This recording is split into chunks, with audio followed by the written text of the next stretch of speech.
ಇದು ಮೊದಲನೇ ನಿರ್ಣಯ ನನ್ನ ಆತ್ಮವಿಶ್ವಾಸ, ನನ್ನ ದೇವರುಗಳ ಒಂದು ನಿರ್ಣಯ. ಬಹುಶಃ ಕೈ ಹಾಕಬಾರದ ಜಾಗದಲ್ಲಿ ಯಾರೋ ಒಬ್ಬರು ಕೈ ಹಾಕಿ ಅವು ಕೈ ಸುಟ್ಕೊಂಡ್ರು.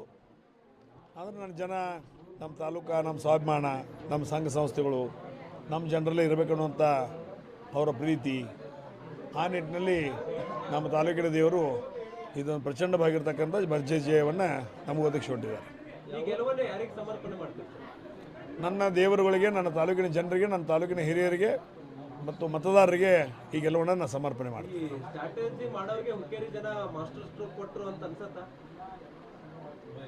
ಅದು ಬಹುಶಃ ನಿಮಗೆ ಗೊತ್ತಾಗ್ಬೋದು. ಅಷ್ಟೇನು ನಾವು ಮಾಸ್ಟರ್ ಸ್ಟ್ರೋಕು, ಆ ಸ್ಟ್ರೋಕು, ಈ ಸ್ಟ್ರೋಕು ಗೊತ್ತಿಲ್ಲ. ಒಳಗೆ ಬರೋರನ್ನು ಹೊರಗೆ ಹಾಕಿದ್ದೀವಿ, ಇಷ್ಟು ಗೊತ್ತು. ಒಳಗೆ ಬರೋರನ್ನು ಹೊರಗೆ ಹಾಕಿದ್ದೀವಿ.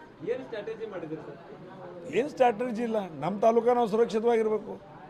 ಸ್ಟ್ರಾಟಜಿ ಏನು ಅವಶ್ಯಕತೆ? ನಿಮ್ಮ ಮನ್ಯಾಗ ತೊಡಗು ಬರಾಕತ್ರ ನೀವು ಈ ಸ್ಟ್ರಾಟಜಿ ಮಾಡೋ ಪ್ರಶ್ನೆ ಇಲ್ಲ.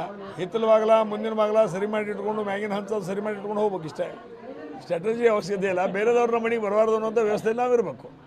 ಒಬ್ಬರು ಬರಲಿಲ್ಲ, ಘಟಾನುಘಟಿಗಳು ಎಲ್ಲರೂ ನಿಮ್ಮ ತಾಲೂಕಿನಾಗೆ ಇದ್ರೆ ಆದರೂ ಕೂಡ ನಿಮ್ದು ಘಟಾನಿಗೆ ಈ ನೋಡ್ರಿ, ಸ್ವಾಭಿಮಾನದ ಮುಂದೆ ದನ, ಇವು ಹಣ ಮತ್ತು ದರ್ಪ ಮತ್ತು ಈ ಗುಂಡಾಗಿರಿ ಅಥವಾ ಘಟಾನುಘಟಿ ಏನೂ ನಡೆಯೋದಿಲ್ಲ. ಸ್ವಾಭಿಮಾನ ಇಸ್ ವೆರಿ ಶ್ರೇಷ್ಠ. ಅದು ಸ್ವಾಭಿಮಾನ ಅನ್ನೋದು ಮನುಷ್ಯ ಇವತ್ತು ಸ್ವಾಭಿಮಾನದಿಂದ ಬದುಕಬೇಕು ಅನ್ನೋಂಥ ನಿರ್ಣಯ ಮಾಡಿ ಹುಟ್ಟಿರ್ತಾನೆ.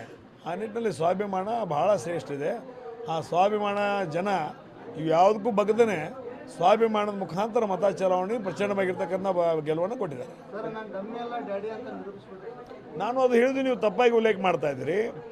ಅದು ಎ ಬಿ ಪಾಟೀಲ್ರಿಗೆ ಅವರು ಯಾರೋ ಒಬ್ಬರು ಅಂದಿದ್ರು, ಅವರು ಡಮ್ಮಿ ಅದಾರೆ ಅನ್ನೋಂಥ ಮಾತನ್ನು ಹೇಳಿದರು. ಯಾರೋ ಒಬ್ರು ನಂಗೆ ಪತ್ರಕರ್ತರು ಹೆಬ್ಬಾಳದಲ್ಲಿ ಕೇಳಿದರು. ಅದು ಸತೀಶ್ ಜಾರಕಿಹೊಳಿ ಯಾರೋ ಹೇಳಿದ್ರು ಅದನ್ನ. ಅವರೇನೋ ಅವರು ಡಮ್ಮಿ ಅನ್ನೋಂಥ ಮಾತನ್ನು ಹೇಳಿದರು. ಅದಕ್ಕೆ ಎ ಬಿ ಪಾಟೀಲ್, ನನ್ನ ಹಿರಿಯ ಸಹೋದರಾಗಿರ್ತಕ್ಕಂಥ ಎ ಬಿ ಪಾಟೀಲ್ರು ಡಮ್ಮಿನೋ ಮತ್ತು ಡಮ್ಮಿನೋ ಅಥವಾ ಡ್ಯಾಡಿ ಅಂದ್ರೆ 28ನೇ ತಾರೀಕು ರಾತ್ರಿ ಹೇಳ್ತೀನಿ ಮಾತನ್ನು ಹೇಳಿದ್ದೀನಿ. ಮತ್ತು ಇವತ್ತು ಹೇಳಿದ್ದೀನಿ, ಎ ಬಿ ಪಾಟೀಲ್ರು ಡಮ್ಮಿ ಅಲ್ಲ, ಅವ್ರು ಡ್ಯಾಡಿ ಅದಾರ. ರಮೇಶ್ ಕತ್ತಿ ಅವರ ಮುಂದಿನ ನಡೆ ಯಾವ ರೀತಿಯಾಗಿರುತ್ತೆ?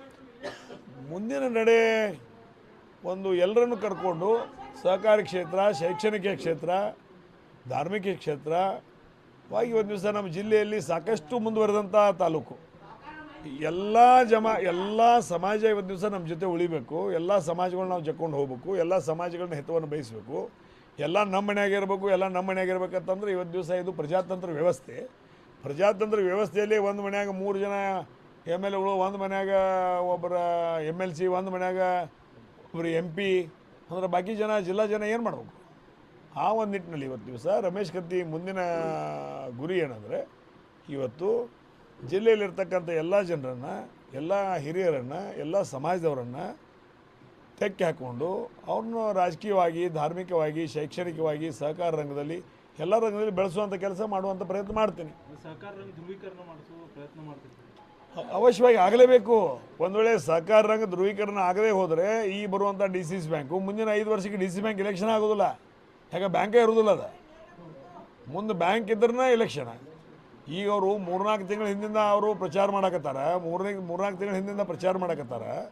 ಮತ್ತು ಒಂದೊಂದು ಸೊಸೈಟಿಗೆ 1 ಲಕ್ಷ, 2 ಲಕ್ಷ, 3 ಲಕ್ಷ, 4 ಲಕ್ಷ ಕೊಟ್ಟು ವೋಟ್ಗಳನ್ನ ಖರೀದಿ ಮಾಡಕತ್ತಾರ. ಇದು ಉದ್ದೇಶ ಏನು? ಇಷ್ಟೊಂದು ದೊಡ್ಡ.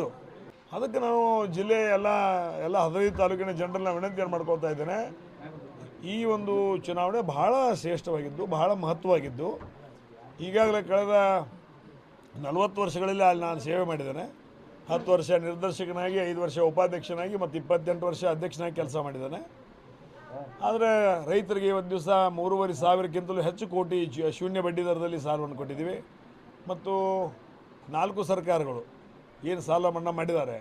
ಇವತ್ತು ದಿವಸ ಯಡಿಯೂರಪ್ಪ ಇರ್ಬೋದು, ಜಗದೀಶ್ ಶೆಟ್ಟರ್ ಇರ್ಬೋದು, ಸಿದ್ದರಾಮಯ್ಯನವರು ಇರ್ಬೋದು, ಕುಮಾರಸ್ವಾಮಿ ಅವರು ಇರ್ಬೋದು, 4 ಜನ ಏನು ಒಂದು ಸಾಲ ಮನ್ನಾ ಮಾಡಿದ್ದಾರೆ. ಆ ನಿಟ್ಟಿನಲ್ಲಿ ಬೆಳಗಾವಿ ಜಿಲ್ಲೆಗೆ ಅತಿ ಹೆಚ್ಚು 3,200 ಕೋಟಿ 3,81,000 ಜನರ ಮನೆಗೆ ತಲುಪಿಸುವಂಥ ವ್ಯವಸ್ಥೆ ಮಾಡಿದ್ದೇನೆ. ಅದರ ಜೊತೆಗೆ ಕೇಂದ್ರ ಸರ್ಕಾರದ ವೈದ್ಯನಾಥನ್ ಕಮಿಟಿಯಲ್ಲಿ ಬಂದಿರತಕ್ಕಂಥ 100 ಕೋಟಿ ಹಣವನ್ನು ಸಹಿತ ಆಯಾ ಸೊಸೈಟಿಗಳಿಗೆ ಕೊಡುವಂಥ ಕೆಲಸ ಮಾಡಿದ್ದೇನೆ. ಸೊಸೈಟಿಗಳು ಇವತ್ತು 1996 ಹೆಂಗಿದ್ದು ಅದಕ್ಕಿಂತ ಈಗ ಆರ್ಥಿಕವಾಗಿ ಸಬಲವಾಗಿದ್ದಾವೆ, ಸ್ವಂತ ಕಟ್ಟಡಗಳು ಹೊಂದಿದ್ದಾವೆ, ಸ್ವಂತ ಗೋಡೌನ್ಗಳನ್ನು ಹೊಂದಿದ್ದಾವೆ, ವ್ಯವಸ್ಥಿತವಾಗಿದ್ದಾರೆ. ಅದಕ್ಕೆ ಈ ನಿಟ್ಟಿನಲ್ಲಿ ಚಿಂತನೆ ಮಾಡೋದ್ರ ಮುಖಾಂತರ ಬ್ಯಾಂಕ್ ಉಳಿಬೇಕು. ಬ್ಯಾಂಕ್ ಉಳಿದ್ರೆ ಸೊಸೈಟಿ ಉಳಿತದೆ, ಸೊಸೈಟಿ ಉಳಿದ್ರೆ ಬ್ಯಾಂಕ್ ಉಳಿತದೆ. ಮತ್ತು ಈ ಹಣ ಕೊಟ್ಟು ಖರೀದಿ ಮಾಡಿದರೆ ಬ್ಯಾಂಕು ಉಳಿದಿಲ್ಲ, ಸೊಸೈಟಿನೂ ಉಳಿದಿಲ್ಲ. ಮತ್ತು ಮುಂದಿನ 5 ವರ್ಷ ಬಿಟ್ಟರೆ ಡಿ ಸಿ ಬ್ಯಾಂಕ್ ಎಲೆಕ್ಷನ್ ಬರೋದಿಲ್ಲ, ತೆಲ್ಲೇ ಕೆಡಿಸೋಂಗಿಲ್ಲ. ವೈಯಕ್ತಿಕವಾಗಿ ಟಾರ್ಗೆಟ್ ಮಾಡಿದ್ರು ಅಂತ ಅನ್ಸುತ್ತೆ ಸರ್. ಯಾರು ನಾನು ವೈಯಕ್ತಿಕವಾಗಿ ಟಾರ್ಗೆಟ್ ಮಾಡಿದರೆ ಯಾಕೆ ಅದಕ್ಕೆ ನನಗೇನು ಅನಿಸೋದಿಲ್ಲ. ವೈಯಕ್ತಿಕವಾಗಿ ಟಾರ್ಗೆಟ್ ಮಾಡೋಕೆ ಏನದ ಅವ್ರೇನು ನಮ್ಮದು 12 ಗಂಟೆಗೆ ಎದ್ದು ಬರ್ತಾರು. 3 ತಿಂಗಳಲ್ಲೇ ನಾವು ಎಲ್ಲ ಬದಲಾವಣೆ ಮಾಡಿದೀವಿ. ಮಧ್ಯಾಹ್ನ 12 ಗಂಟೆಗೆ ಎದ್ದು ಬರ್ತಾರು. ಯಾರು ಒಂದಿಷ್ಟು ಮಾತುಗಳು ಹಾಂ ನೇರವಾಗಿ ನಿಮ್ಗೆ ಮಾರ್ಮಿಕ ಮಾತು ಮಾತಾಡೋದು ಟಾರ್ಗೆಟ್ ಅಲ್ಲ, ನನಗೆ ಇನ್ನೂ ಗೊತ್ತಾಗ್ತಾ ಇಲ್ಲ. ಯಾಕಂದ್ರೆ ಮುಂಜಾನೆ ನಾನು 4:45ಕ್ಕೆ ಎದ್ದು 6 ಕಿಲೋಮೀಟ್ರ್ ವಾಕಿಂಗ್ ಮಾಡಿ 6 ಗಂಟೆಗೆ ಬಂದು ಜ್ಯೂಸ್ ಕುಡಿದು ಪೇಪರ್ ಓದಿ ಸರಸರ ಸ್ನಾನ ಮುಗಿಸ್ಕೊಂಡು ಹಣ್ಣು ತಿಂದು 8 ಗಂಟೆಗೆ ಜನಸೇವೆಗೆ ನಾನು ರೆಡಿ ಇರ್ತಾನೆ. ಬಟ್ ಅದು ಯಾರ ಮ್ಯಾಗ ಆಶೆ ಅಂದವ್ರು ನಂಗೆ ಗೊತ್ತಾಗ್ತಾ ಇಲ್ಲ. ಅದು ಬಿಡಿಸಿ ಹೇಳಿದ್ರೆ ಉತ್ತರ ಕೊಡ್ಬೋದು. ವೈಯಕ್ತಿಕ ಟಾರ್ಗೆಟ್ ಮಾಡುವಂಥದ್ದು ಹೊಲ ಮಣಿ ನ್ಯಾಯ ರೊಕ್ಕ ರೂಪಾಯಿ ನಮ್ಮದೇನು ವ್ಯವಹಾರ ಇಲ್ಲ ಅವ್ರ ಜೊತೆ, ಏನೂ ವ್ಯವಹಾರ ಇಲ್ಲ. ರಾಜಕೀಯವಾಗಿ ಕೆಲವೊಂದು ವಿಷಯಗಳಲ್ಲಿ ನಾವು ಅವ್ರಿಗೆ ಹೆಲ್ಪ್ ಮಾಡಿದ್ದೀವಿ. ಹಿಂದಿನ ದಿನಮಾನಗಳಲ್ಲಿ ಅವರು ಕೆಲವೊಂದು ವಿಷಯಗಳಲ್ಲಿ ನಮಗೆ ಹೆಲ್ಪ್ ಮಾಡಿದರು. ಅದನ್ನು ಬಿಟ್ಟರೆ ಮತ್ತೇನು ಸಂಬಂಧ ಇದಕ್ಕಿಲ್ಲ. ನಮ್ಮ ಅಣ್ಣ ತೀರಿ ಹೋದ ನಂತರ ಏನೋ ಅವ್ರದ್ದು ಒಂದು ಬದಲಾವಣೆ ಕಾಣಲಾರ್ದ ಕೈಗಳು ಕೆಲಸ ಮಾಡೋದು ನನ್ನ ಗಮನಕ್ಕೆ ಬಂತು.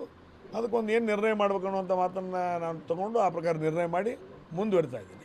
ಜೊಲ್ಲೆ ಅವರು ಯಾಕೆ ಜೊಲ್ಲೆ ಅವರು ಪ್ರೊಡ್ಯೂಸರ್ ಡೈರೆಕ್ಟರ್ ಆಕ್ಟರ್ಗೆ ಏನು ಉತ್ತರ ಕೊಡಕ್ಕೆ ಬಯಸ್ತಾರೆ? ನನಗೆ ಜನ ಕೊಟ್ಟು ವಿಷಯ ಕ್ಲೋಸ್, ಮ್ಯಾಟರ್ ಕ್ಲೋಸ್ ಮಾಡಿದ್ದಾರೆ. ಜೊಲ್ಲೆ ಅವರು ಕೂಡ ಡಿಸಿಸಿ ಬ್ಯಾಂಕ್ ವಿಚಾರದಲ್ಲಿ ಸಾಲ ಕೊಡೋದಿಲ್ಲ ಮಾಡುದಿಲ್ಲ ಅನ್ನುವಂತ ನಿಟ್ಟಿನಲ್ಲಿ ಬ್ಲ್ಯಾಕ್ ಮೇಲ್ ಕೂಡ ಮಾಡುವಂತ ಪ್ರಯತ್ನ ಮಾಡಿದ್ರು. ಅದನ್ನೇ ತಿಳ್ಕೊಳ್ರಿ ಮನಸ್ಥಿತಿ. ಈಗ ನಾನು ಮಾತಾಡಕತ್ತೇನೆ. ಈಗ ಜಿಲ್ಲೆಯ 15 ತಾಲೂಕಿನ ರೈತ ಬಾಂಧವರಲ್ಲಿ ಸವಿನಯ ಪ್ರಾರ್ಥನೆ ವಿನಂತಿ, ನಿಮ್ಮನ್ನು ಅಲ್ಲಿಯ ರೈತರು ಒಂದು ಒಳ್ಳೆಯ ಸಂಸ್ಥೆಗೆ ಆಡಳಿತ ಮಂಡಳಿಗೆ ನಿಮ್ಮನ್ನು ಆಯ್ಕೆ ಮಾಡಿಕೊಟ್ಟಿದ್ದಾರೆ.